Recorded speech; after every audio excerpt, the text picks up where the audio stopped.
కోనసీమ జిల్లాలో తీవ్ర విషాదం చోటు చేసుకుంది. బాణసంచా తయారీ కేంద్రంలో భారీ అగ్ని ప్రమాదం సంభవించింది. లక్ష్మీ గణపతి ఫైర్ వర్క్స్ లో ఒక్కసారిగా మంటలు చెలరేగాయి. ఈ ప్రమాదంలో 7 మృతి చెందగా 6 తీవ్ర గాయాలయ్యాయి. బాణసంచా తయారు చేస్తుండగా ప్రమాదం జరిగింది. సమాచారం అందుకున్న అగ్నిమాపక సిబ్బంది సంఘటనా స్థలానికి చేరుకుని మంటలను అదుపు చేస్తున్నారు.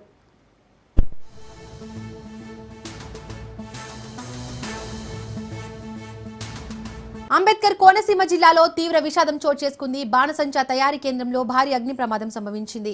లక్ష్మీ గణపతి ఫైర్ వర్క్స్ లో ఒక్కసారిగా మంటలు చెలరేగాయి. ఈ ప్రమాదంలో 7 మృతి చెందగా 6 తీవ్ర గాయాలయ్యాయి. బాణసంచా తయారు చేస్తుండగా అగ్ని ప్రమాదం చోటు చేసుకుంది. సమాచారం అందుకున్న అగ్నిమాపక సిబ్బంది సంఘటనా స్థలానికి చేరుకుని మంటలను అదుపు చేస్తున్నారు. ఈ ఘటనకు సంబంధించి మోర్ అప్డేట్స్ మా ప్రతినిధి దత్తు అందిస్తారు. దత్తు, అగ్ని ప్రమాదం సంభవించడానికి కారణాలేంటి? ఎంతమంది మరణించారు? గాయపడిన వారి పరిస్థితి ఏ విధంగా ఉంది? వారు ఎక్కడున్నారు? దీపుగా అంబేద్కర్ కోనసీమ జిల్లా మండపేట మండలం కొమరపాలెంలో ఈ దుర్ఘటన చోటు చేసుకుంది. ఈ సంఘటనకి ఈ ప్రమాదానికి సంబంధించి ఇప్పటి వరకు 7 చనిపోవడం జరిగింది. మరొక 6 పరిస్థితి కూడా విషమంగా ఉందనే వైద్యులు చెప్తారు. ఈ పేరు తీవ్రత దాదాపు 1.5 కిలోమీటర్ దూరం వినబడిందని చెప్పి స్థానికులు చెప్తారు. మనం విజువల్స్ లో చూడొచ్చు. పెద్ద ఎత్తున దట్టంగా కమ్ముకున్న పొగలు, అలాగే పెద్ద ఎత్తున వినబడుతున్న సౌండ్. ఈ ప్రమాదానికి గల కారణాలు అయితే కనుక ఇంకా ప్రశ్న తెలియలేదు. అయితే ఇందులో బాధాకరమైన విషయం ఏంటంటే చనిపోయిన 6 పాటు ఈ యొక్క నిర్వాహకుడు ఎవరైతే లక్ష్మీ గణపతి ఫైర్ వర్క్స్ సంబంధించిన యజమాని ఎవరు ఉన్నారో ఆయన కూడా చనిపోవడం జరిగింది.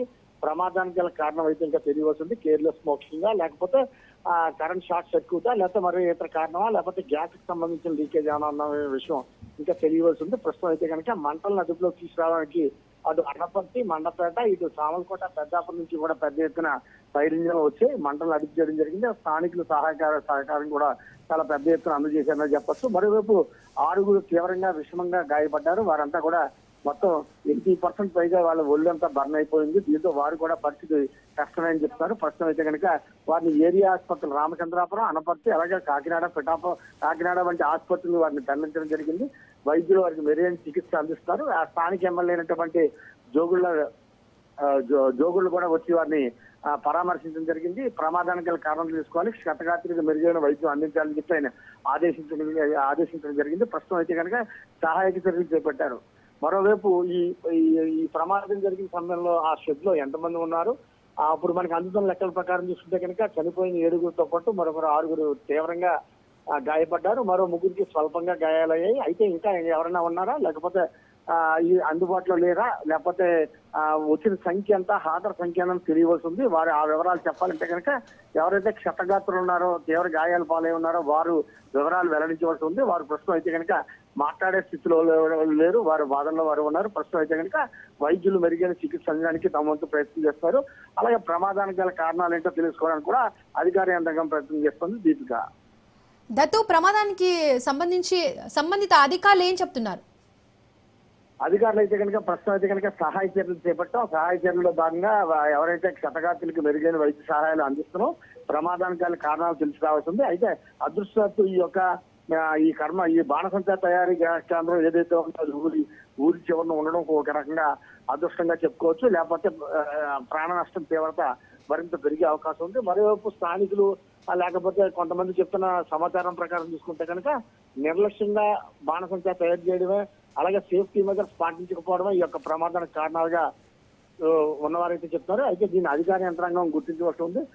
బాణసంచా తయారీకి సంబంధించి లైసెన్స్ ఉందా లేదా, లేక ఉన్న లైసెన్స్ ని రెన్యువల్ చేసుకున్నారా లేదా, లేకపోతే ప్రమాదానికి గల కారణం ఏంటి, లేకపోతే బాణసంచా తయారీ సమయంలో ఎవరైనా సిగరెట్ కానీ, లేకపోతే బీడీ కానీ, చుట్ట కానీ తాగడం చేశారా, లేకపోతే ఏమైనా అగ్గిపుల్ల కానీ వెలిగించారా, లేకపోతే గ్యాస్ వెలిగించారా అన్న విషయం మీద దర్యాప్తులో తేలవలసి ఉంది. ప్రస్తుతం అయితే కనుక సహాయ చర్యల మీద అధికార యంత్రాంగం దృష్టి పెట్టింది.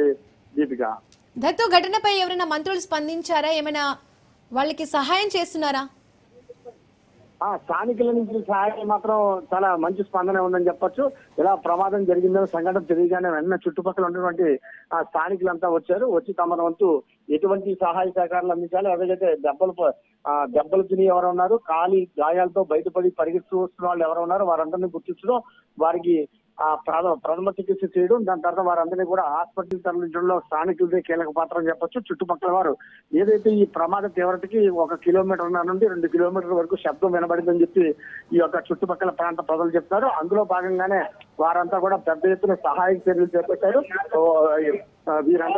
వీరందరినీ తరలించడం, ఆసుపత్రికి తరలించడం, ఆ ప్రాథమిక చికిత్స చేయడం వంటి విషయానికి వస్తే మాత్రం స్థానిక నుంచి మంచి స్పందన ఉంది. అలాగే అధికార యంత్రాంగం కూడా హుటాహుటిన ఆ యొక్క సంఘటనా స్థలానికి చేరుకుంది. వారికి కూడా పెద్ద ఎత్తున సహాయ సహకారాలు చేపట్టడానికి, క్షతగాత్రులు త్వరగా ఆసుపత్రులు తరలించడానికి అవకాశం ఉందనే చెప్పొచ్చు. Deepika. Right Dattu, thank you.